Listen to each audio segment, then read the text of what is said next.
जय श्री राधे कृष्ण। आप सभी का स्वागत है हमारे इस भक्ति भरे YouTube चैनल में, जहां हम आपके लिए लाए हैं पूर्णिमा व्रत कथा, जो आपके जीवन में सुख, शांति और समृद्धि लेकर आएगी। आज हम आपको इस पवित्र व्रत की अद्भुत कथा सुनाएंगे, जिससे भगवान का अनंत आशीर्वाद प्राप्त होता है। यह कथा आपके जीवन के सभी कष्टों को हरने वाली है और आपको सौभाग्य, संतान सुख और धन धान्य से परिपूर्ण करेगी। तो आइए अपना मन शांत करें, भगवान का स्मरण करें और इस कथा के श्रवण से जीवन को धन्य बनाएं। जय श्री राधे कृष्ण। आज मैं आपको पवित्र पूर्णिमा व्रत कथा सुनाने जा रहा हूं। इस कथा को सुनने से जीवन में सौभाग्य, सुख, समृद्धि और भगवान का आशीर्वाद मिलता है।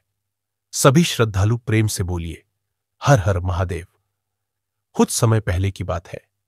नंदगांव में माता यशोदा ने एक दिन अपने लाडले श्री कृष्ण से पूछा, हे कृष्ण, तुम तो जग के पालनहार हो, संसार के संहारक हो।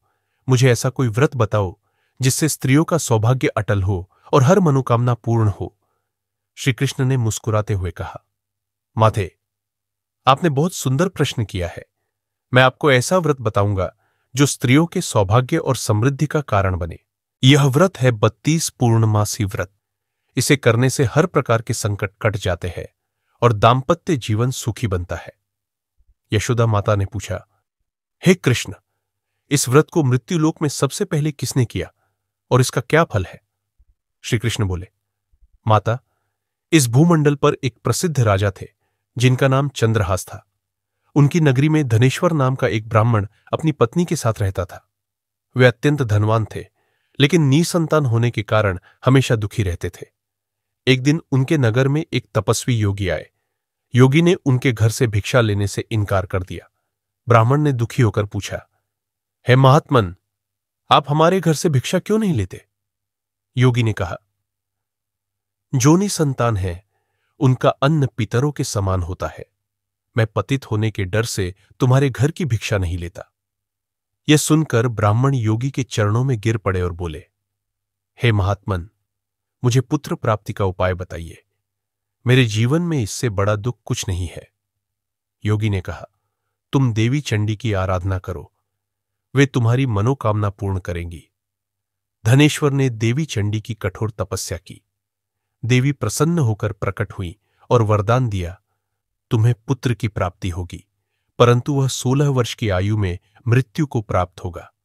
अगर तुम और तुम्हारी पत्नी 32 पूर्णमासी का व्रत विधिपूर्वक करोगे तो तुम्हारे पुत्र को दीर्घायु प्राप्त होगी। धनेश्वर ने देवी की आज्ञा मानी और विधिपूर्वक व्रत करना शुरू किया। कुछ समय बाद उनकी पत्नी गर्भवती हुई और उन्होंने एक सुंदर पुत्र को जन्म दिया। उसका नाम देवीदास रखा गया। जब वह बालक बड़ा हुआ तो माता पिता ने उसकी रक्षा के लिए उसे काशी पढ़ाई के लिए भेज दिया। वहां एक रात एक सर्प देवीदास को डसने आया, लेकिन 32 पूर्णमासी व्रत के प्रभाव से सर्प कुछ भी नहीं कर सका। उस समय स्वयं भगवान शिव और माता पार्वती वहां प्रकट हुए। माता पार्वती ने भगवान शिव से कहा, हे नाथ, इस बालक की माता ने 32 पूर्णमासी व्रत किया है। इस व्रत के प्रभाव से इसे जीवन दान दें। भगवान शिव ने भक्त की श्रद्धा से प्रसन्न होकर देवीदास को पुनर्जीवित कर दिया।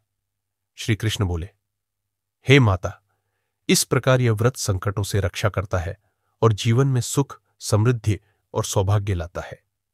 तो भक्तजनों, यह थी पूर्णिमा व्रत कथा, जो भगवान के अद्भुत आशीर्वाद और कृपा को प्रकट करती है।